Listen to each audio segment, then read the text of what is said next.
வணக்கம் நண்பர்களே, முக்கிய செய்திகளை இந்த பதிவில் பார்க்க போகிறோம். நேற்று டெல்லியில் தமிழக பாஜகவுடைய மையக்குழு கூட்டம் நடந்துச்சுல, அமித்ஷா நிதின் நவீன் தலைமையில் நடந்துச்சு.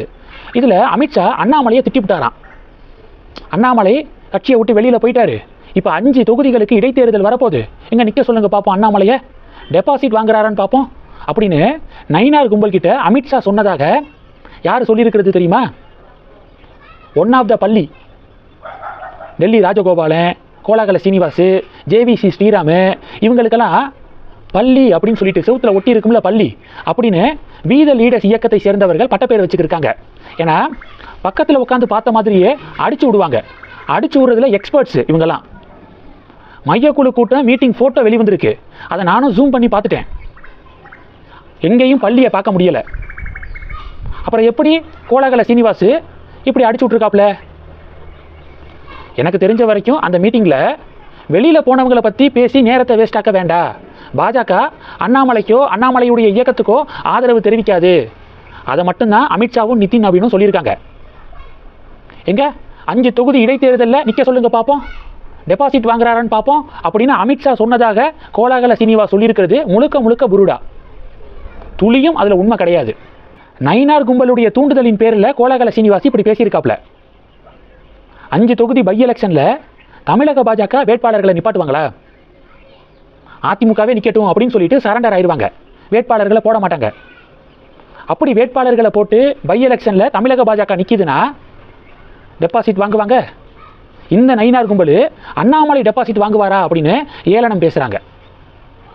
ஒருவேளை 5 தொகுதி இடைத்தேர்தலில் அண்ணாமலை யாரையாவது ஒருத்தங்களை வேட்பாளராக நிப்பாட்டினா தமிழக பாஜக வாங்கக்கூடிய வாக்குகளை விட பல மடங்கு அதிகமாக வீத லீடர்ஸ் இயக்கம் வாங்குவாங்க.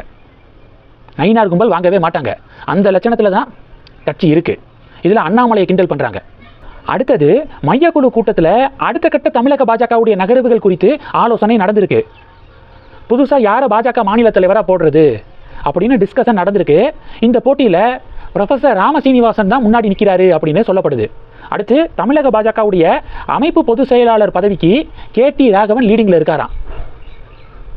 வினோஜ் பி செல்வம், SG சூர்யா, அஸ்வத்தாமன் இவங்களை பாஜகவுடைய மாநில தலைவராக போட்டால் தமிழக பாஜக வளர்வதற்கு வாய்ப்புகள் இருக்குது.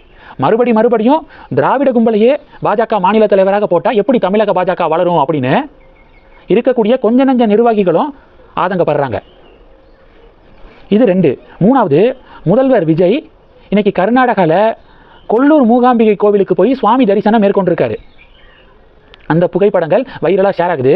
இன்னொரு விஷயம், நேற்று டெல்லியில் குடியரசு துணைத் தலைவர் CPR சந்திச்சார்ல, CPR CM விஜய்க்கு ஆசீர்வாதம் வழங்கி குங்கும போட்டு வச்சு விட்டுருக்காரு. சாமியை வேண்டிட்டு குங்கும போட்டு வச்சு விட்டுருக்காரு. அதை விஜய் அழிக்கவே இல்லை. அந்த குங்கும பொட்டோட ராகுல் காந்தி, சோனியா காந்தியையும் சந்திச்சிருக்காரு விஜய் அப்படின்னு செய்திகள் பகிரப்படுது. சூப்பரில் அப்படின்னு சில பேர் கமெண்ட் பண்ணுறாங்க. திமுகவை கம்பேர் பண்ணும்போது சூப்பர் தான். திமுக அடுத்த செகண்டே அழிச்சிருவாங்க. அவங்கள கம்பேர் பண்ணும்போது CM விஜய் எவ்வளவோ தேவலாம் அப்படிங்கிறது தான் என்னுடைய பார்வை. ஆனால் இது மட்டும் பத்தாது. கோவிலுக்கு போகிறது, விபூதி குங்குமம் வச்சுக்கிறது, அதை அழிக்காமல் இருக்கிறது, அது மட்டும் மேல் கிடையாது. ஹிந்து மக்களுடைய உரிமைகளை மீட்டு கொடுக்கணும். உதாரணத்துக்கு திருப்பரங்குன்றம் மலை உச்சியில் இருக்கக்கூடிய தீபத்தூணில் தான் கார்த்திகை அன்னைக்கு தீபம் ஏற்றப்படணும். அதை TVK கவர்மெண்ட் உறுதிப்படுத்துமா? அதை உறுதிப்படுத்தணும். அதுதான் முக்கியம். பண்ணுறாங்களாங்கிறத பொறுத்திருந்து பார்க்கலாம். அடுத்து என்ன பார்க்க போகிறோம் அப்படின்னா, அண்ணாமலை அவர்கள் TVKவை மிக கடுமையாக விமர்சனம் பண்ணியிருக்காரு. ஆலந்தூர் வடக்கு பகுதி தாவேகா செயலாளர் வேம்புலி அப்படிங்கிற நபர் கணவரை இழந்து தனியே வசிக்கும் பெண்ணின் வீடு புகுந்து பாலியல் அத்துமீறலில் ஈடுபட்டுள்ள செய்தி மிகுந்த அதிர்ச்சி அளிக்கிறது அப்படின்னு அண்ணாமலை பதிவு போட்டிருக்காரு.